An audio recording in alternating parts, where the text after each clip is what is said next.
Welcome to Fantasia, home of the Melodious. My name's Azallea, and today, gonna be bringing you guys another update to my Melodious deck.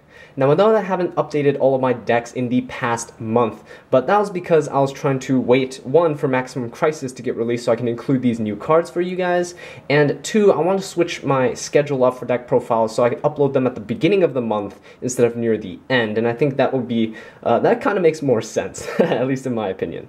Okay, so without further ado, let's just jump right into this. We play one copy of Aria, the Melodious Diva. I cut her from 2 to 1 because I thought that, you know, if you normal summon her, she's basically just a vanilla monster, but her effect to protect our Melodious monster from targeting and by battle does come in handy sometimes. So one copy just in case we need to revive her and use her as little protection. So next off, we play 3 copies of Canon, the Melodious Diva. Now Canon, if you control another Melodious monster, you can special summon herself straight from the hand. So she is really good for just swarming the field for extra damage, or for rank 4 XYZs, or for fusion plays. Now, speaking of fusion plays, we actually play 3 copies of Soprano, the Melodious Songstress. Now, Soprano, when she's on the field, you can activate her effect to fuse with other monsters on your field to go for a Melodious Fusion monster, or when she's special summoned, you can add 1 Melodious monster from your graveyard to your hand. So, Soprano is really good for just recovery, and she's also really great for just helping us get to Shuberta, which is a really, really powerful card, especially in this upcoming format. Controlling the graveyard is always a really powerful thing if your deck can do it.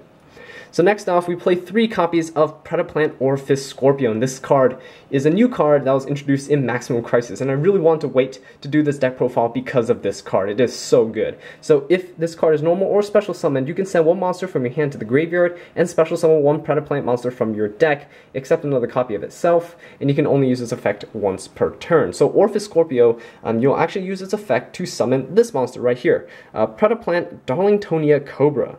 Now Cobra right here, if it is special summoned by the effect of a Predaplant monster, you can add 1 Polymerization spell card or Fusion spell card from your deck to your hand. You can only use this effect once per duel for obvious reasons because it's so powerful, but what this allows you to do is you know, search Brilliant Fusion, Instant Fusion. You could search your normal, you know, Polymerization, Fusion Recoveries, and things like that as well. But this is so powerful for 1, enabling combos, and 2, extending combos, depending on what you search. Both of these monsters are also level 3, so you can go make, you know, rank 3s and help increase your utility from there as well. Okay, so next off, we play 1 copy of Honest. This is just something that we can search off of like Benten, because this is also a ritual build to help offer some additional protection. We also play 1 copy of Barrier Statue of the Heavens. You might realize that from last deck profile, I play Christia. Barrier Statue of the Heavens, in my opinion, is just easier to summon. Christia is really powerful, but this basically does the same thing. And coupled with Honest, Honest protects this by battle, essentially. So that's just, you know, a plus side right there. We also play 1 copy of Summoner Monk. This tutors out all of the Melodious monsters from our deck. You can also grab Barrier Statue of the Heavens or an Honest if you really needed to, but this is really here for utility. And he's also a really good normal summon and can get some dead spells out of your hand. We also play 1 copy of Perform Mage Trick Clown. This is really just a target for Brilliant Fusion because we play that for the additional normal summons. We play 1 copy of Gemknight Lazuli. You can play any Gemknight that you really want. It doesn't really matter what you use, but that's what I chose to use. You can use any Gemknight. You can use the level 4s if you want to, because Instant Fusion can bring them back and you can go for some rank 4 plays or anything like that. Okay, so next up for the monsters, we play 2 copies of Saphra, Queen of Dragons. Really, really good card and has 3 good effects. If a light monster is sent from your deck or your hand to the graveyard that turn, or the turn that this card is ritual summoned, you can either draw 2 cards and discard 1 card, you can discard 1 card from your opponent's hand, or you can add 1 light monster from your graveyard to your hand. So 3 amazing effects, consistency, disruption, and also recovery. So Saphra is just great. Only 2 copies because she is pretty highly searchable, so there's no real need to play more, at least in my opinion.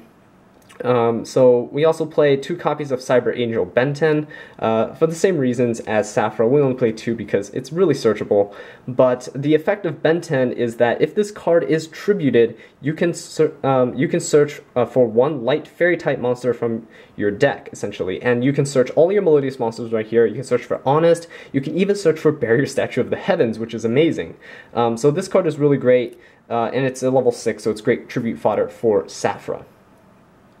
Okay, and to cap off the monsters, we play some hand traps. We play 3 copies of Ghost Ogre and Snow Rabbit. This card is so good right now because of the fact that Dragonic Diagram is a card, so you prevent your opponent from searching for masterpieces, you know, all their monsters and spells and traps. You can also prevent your True King dinosaur opponents from searching and for popping, you know, the baby dinosaurs in their hands. And this card is just so good. And Zodiacs are probably going to be the best deck of the format, in my opinion, so this hits them as well. This hits also a bunch of other decks that people are still playing, like Metaphos. I just highly recommend playing 3 of these in your main. And as you can tell, this is going to be a really big deck. It's a 60 card deck, but let me tell you, it is really efficient at what it does. Okay, and to cap off the monsters, we play 1 copy of Maxi, of course, because if you don't play it, you'll never have a chance to draw it. At least that's how I think about it, so I'd highly recommend you play it as well. Okay, so that does it for the monsters. Next off, we're going to go into the spell cards. So for the spell cards, we start off with 3 copies of Brilliant Fusion. Now, Brilliant Fusion, it allows us to summon Seraphonite. It's just straight from our extra deck, which allows us to normal summon twice. That's why I play it. You need to get these monsters out of your hand. You need to put bodies on the field. This could put a Trick Clown and a Seraphonite on the field, which is really nice because you can go for some rank 4 plays and you can go for synchro plays because Ghost Ogre is a level 3. You know, you can synchro 3 with like Seraphonite for synchro 8 or anything like that as well. Okay, so next off we play 3 copies of Ritual Sanctuary. No, you never want to just play 1 of these. 3 copies of Ritual Sanctuary because it is the recurring monster reborn for the deck. So you can discard 1 spell card to add 1 light ritual monster or 1 ritual spell card from your deck to your hand. So this searches out, you know, Saphra's ritual spell, or Benten, which is really nice. But the effect that is super important is that you can shuffle any number of spell cards from your graveyard into the deck, then target 1 light fairy type monster in your graveyard whose level is equal to the number of cards that you shuffled into the deck, and special summon it. Now this just allows us to bring back things like Soprano, which can add back Cannon, which allows us to continue our loops. It is just super good. And yeah, and in conjunction with that, we actually play an additional field spell. We play 1 copy of Fusion Recycling Plant. Now, I really like this card because it can add your polymerization, and also because it can just allow you to recur some resources during the end phase, which is really nice. Once you use the effects of Ritual Sanctuary and stuff, you can just activate this Fusion Recycling Plant, and you can recur some stuff during the end phase, as well as just search for polymerization to continue your plays as well. Polymerization can be used to summon Norden, like the normal way, by using like 2 extra Z monsters you control. So it's a really great way to free up space on your side of the field as well, because that's a problem that this deck has. It just runs out of space because it uses so much resources and it just swarms the field so efficiently. So this is just a combo extender piece, I guess. You only need 1 because you can shuffle it back with Ritual Sanctuary if it, you know, it gets destroyed or you activate Ritual Sanctuary on top of it. So there's that as well. Next off, to search all of these field spells, we play 3 copies of Terraforming. Such a good card, such a good card. Helps thin the deck as well, and you can basically select, do you want the Fusion Recycling Plant, do you want the Ritual Sanctuary, depending on the situation. And more ritual support right here, we play 3 copies of Pre-Preparation of Rites. Ugh. Preparation of Rites is limited, right. So, Pre-Preparation of Rites allows us to search for Saphra and the Hymn of Light, which is Saphra's ritual spell. So this is basically a +1. I basically just play 3 because it's so good for just searching the Saphra. And in conjunction with something like this, the Preparation of Rites, you can just search. Preparation of Rites searches for Benten as well, so that's why I play it. You can also recover a Hymn of Light that's in your graveyard and add it back to your hand, which is really nice. Just additional advantage that's unnecessary, but you know, we take it because we can. Okay, and next off we play 3 copies of Instant Fusion because this card is so good. You just summon your Norden. The only target we have is Norden. I was considering like Theseus and stuff like that, but you know, never really came up. But we can recycle Norden as well, which is really nice. So 3 copies of Instant Fusion is almost never dead. It's also searchable by our Predaplant monsters. Alright, and next off we are playing 2 copies of Hymn of Light, which is the ritual spell to summon Sapphire's with. You can also banish this card from your graveyard to protect a ritual monster that you control from being destroyed by battle or by card effects. Not a lot of people know about that, so sometimes when they attack into Sapphire's, you know, you just protect it and they go, oops, and they have no other way to out her. Okay, so next off we actually played 2 copies of Cosmic Cyclone, playing this in the main because of True Dracos. True Dracos, when their spell and traps get sent from the field to the graveyard, have effects that, you know, destroy either monsters or destroy spell and traps on the field. So when they set their spells and traps, you can always Cosmic Cyclone them away so that they can't, 1, they can't tribute for their True Dracos, and 2, their effects don't go off. You can always play like Twin Twisters or MST in place of this, but I just really prefer Cosmic Cyclone for this format. Next off, more search targets for our Predaplants. We play 1 copy of Future Fusion because we can reveal our Shiberta and send some Melodious monsters from our deck to the graveyard and get a free summon in a couple of turns as well. This is this puts a lot of pressure on the board because usually your opponent wants to get rid of it as soon as possible. And getting a free Shiberta is no joke. It's such a good card. So I just play 1 of those, especially just because it's searchable, and why not? If you already open up with like a Brilliant or an Instant Fusion, you can always search this as your second fusion spell off of your Cobra to just apply additional pressure to the board. We play 1 copy of Polymerization because Fusion Recycling Plant can add it back from the graveyard to your hand, so you only need 1, you don't need more.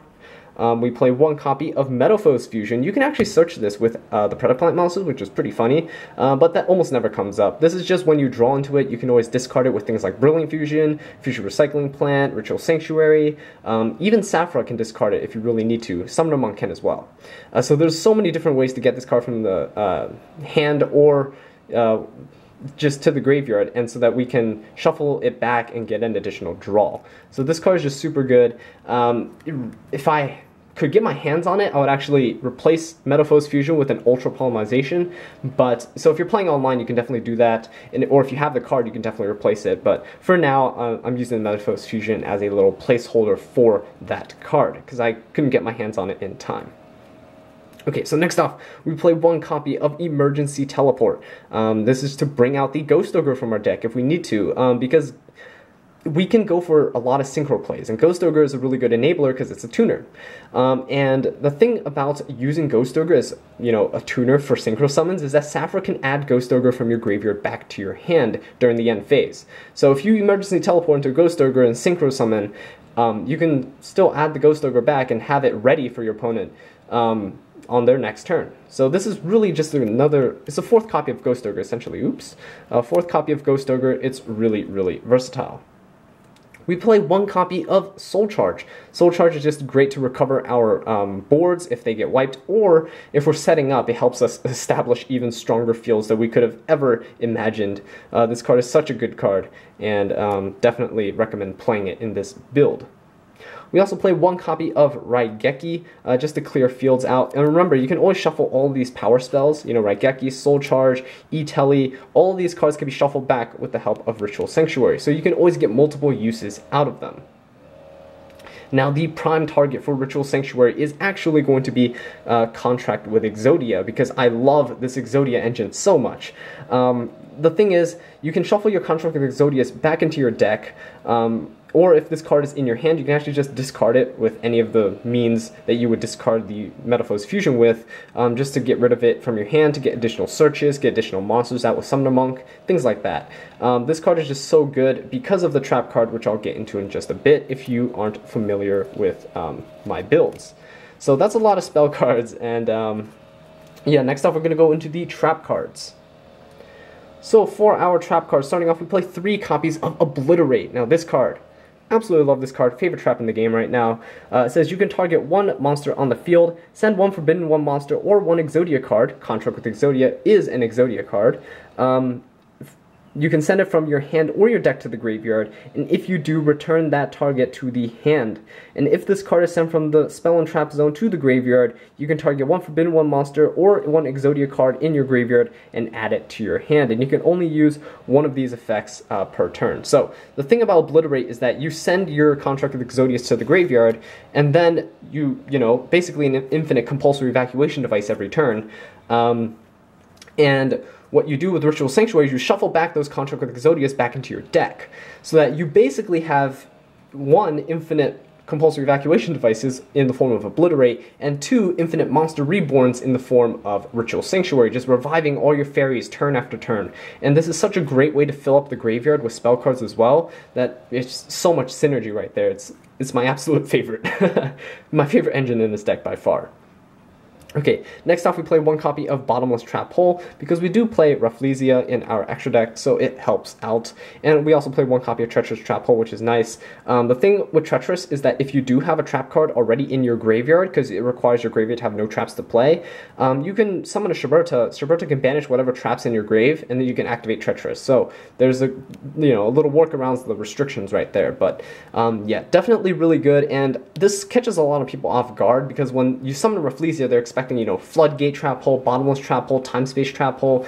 Not many people expect the Treacherous to come out and just pop two monsters right off the bat. So that does it for the trap cards. Next off, we're going to go into the side deck. Okay, so for the side deck, starting off with two copies of DD Crow. DD Crow is just great for just banishing things in your opponent's graveyard. Not as good as it was last format, because I think Paleos are going to get weaned out of the meta because they have a terrible True Draco matchup, and Infernoids really suffer because of Ghost Dash. They're far from dead, but they're going to suffer because Ghost Dash can negate the grass is greener, so there's that. We also play two copies of Denko Sekka, and like I mentioned earlier, Paleozoics are not going to be too big of a problem anymore, but this is just here just in case. I kind of expect some people to just hold on to their decks because they love just spamming Totally Awesomes, but we'll see how it goes later on in the format. Probably next month we'll have a more accurate side deck based on what starts topping in more recent tournaments. Okay, so next off we play three copies of Artifact Lancia. It is a light fairy type monster, so you can search it out with Benten. This prevents your opponent from banishing, or prevents both players from banishing things during your opponent's turn if you tribute this card from your hand or your side of the field. This is a really good hand trap against things like Invoked and Infernoids if those are still being played. And it's really great against decks that just like to banish stuff overall. One cool thing with this is that you can just proc it at any time. So if you have it in your hand and you have a Saffron on the field, if your opponent's trying to end their turn or whatever, you can just discard it if you haven't used it, and then you can proc Saffron's effect to draw additional cards, or to just add something back from your graveyard, or even discard another card from your opponent's hand. It's really up to you. This is actually really good against True King dinosaurs, because dinosaurs love to banish things. So if you activate Lancia on their turn, and they can't use Miscellaneousaurus. They can't use the dinosaurs' effects in their graveyards, basically, to banish, and some more things from their deck. So that's good. Okay, next off we play three copies of Twin Twisters. Not as good because of the fact that True Dracos and things, their spell and traps get effects when they're destroyed, so I'm kind of iffy on maining it, but I do play in the side, because if you're going second and you open with Twin Twisters, you can blow up their back row, and since you have nothing else on the field for them to pop, it's basically, just free advantage for you. So that's always good, and I really like that. Okay, so next off we play two copies of Mask Restrict. Again, True Dracos like to tribute summon and stuff, so Mask Restrict really helps. They can bypass it by just setting one of their spells and traps and popping a Dragonic Diagram when they're searching in their searching process, and then they could just pop, if they have the right one, the one that pops spells and traps, they can pop the Mask Restrict, which sucks, but hey, it is something. Mask Restrict also stops Kaijus, which people are definitely going to be running now, because Kaijus are the easiest way to out things like Masterpiece. So yeah, there's that. Last but not least, I like to play three Starlight Roads. You could play like Kaijus and stuff instead if you want, but three Starlight Roads just to help the Twin Twisters, helps against Gekis and Dark Holes, because we do like to make huge fields, and these huge, strong, destructive fields get wiped clean by things like Dark Hole and Raigeki. So this is just a way to counteract some of the cards that I expect other people to side against me. Alright, so that does it for the side deck. Next off, we're going to go into the extra deck. Alright, so for the extra deck, starting off with one copy of Super Quantum Mech Beast Grand Pulse. Now, Grand Pulse is a good rank 3 because it pops spells and trap cards. And I know things like the Dragonic Diagram and things like that are going to be played a lot. So if you're going second or whatever, you can always just make this and pop some stuff with your Predaplants. This is just a really nice thing that you can make with Predaplants. You can play any other rank 3 in this place instead, but I choose to play Grand Pulse because of its utility that I can use to pop background stuff before I combo off. Okay, so next off we play one copy of Leviair the Sea Dragon, because Leviair is really nice. It's a really good card. This is the rank 3 that I think is mandatory for this deck, because you can banish things with Shiberta, so you can control what you banish. And because of that, you can control what you get back with Leviair. If you banish something from your graveyard, Leviair can just special summon it back. So yeah, there's a lot of great combos that you can extend just because you play Leviair. Next off, we play one copy of Traptrix Rafflesia because we play Bottomless and Treacherous Trap Holes, so this is just really great for an additional disruption, and it's one of the best rank 4s to make on your first turn. Speaking of good rank 4 monsters to make on your first turn, Abyss Dweller, because of the fact that True Dracos and things, they get a lot of effects in their graveyard. Same with True King Dinosaurs. When they destroy their babies and stuff, they can activate their effects in the graveyard. So just using Abyss Dweller and proccing its effect at the beginning of their turn during their draw or standby phase is just really great for shutting down their entire turn. Next off, we play one copy of Bujinte Tsukiyomi, because you can make this with Trick Clown and the Melodious monster. A couple Melodious monsters together, you know, Honest and things like that, you can put into this as well. Tsukiyomi is just really great for draw power, and because this deck is so combo-oriented, sometimes after your combos you have a couple dead cards in your hand or duplicates in your hand, so you can just discard them all with Tsukiyomi and continue drawing into your deck. You might draw into your hand traps, or additional traps that you could set, like Obliterate. Drawing to Obliterate's like absolutely amazing with Tsukiyomi, but yeah, anyway, you can see those in the duel videos, which will be coming in the upcoming weeks, right? So next off, we play one copy of Daigusto Emerald to shuffle back some of the cards that we want to reuse, really just used for extra deck cards or hand traps, so that's a really cool thing that you can do there. Putting back Norden is actually one of the top priorities, because you can summon Norden in so many different ways that you just always want him in the extra deck.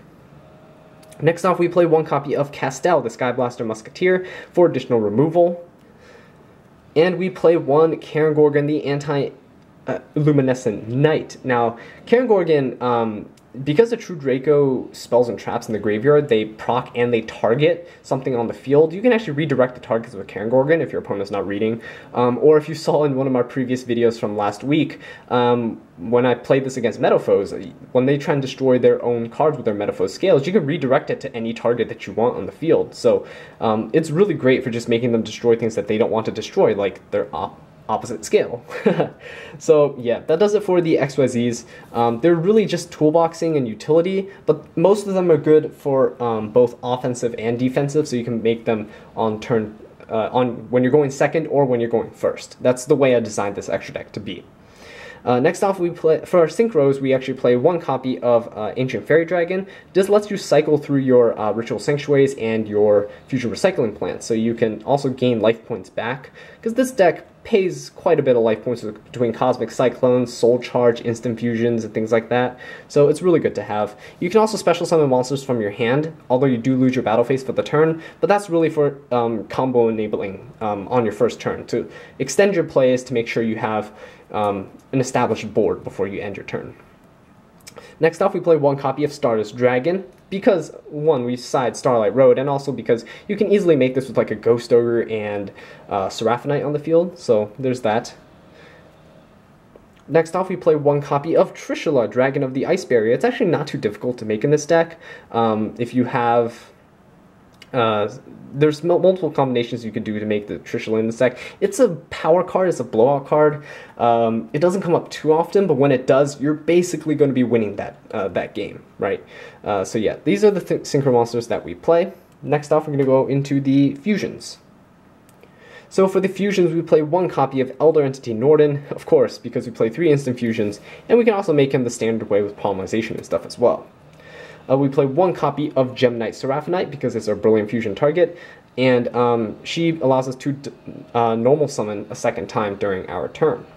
And last but not least, we actually play 2 copies of Schuberta, the Melodious Maestra, because she's so good at just controlling the opponent's graveyard. I don't play Bloom Diva because we're entering the age of True Dracos, and True Dracos really don't care about Bloom Diva because they're not special summoned, they're tribute summoned. So I thought Schuberta is just a great way to just not only beat over them, but also disrupt their graveyard.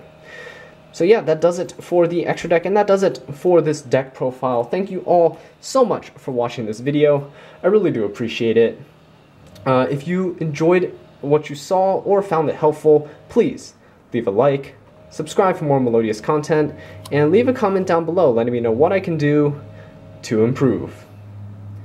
And until next time, take care.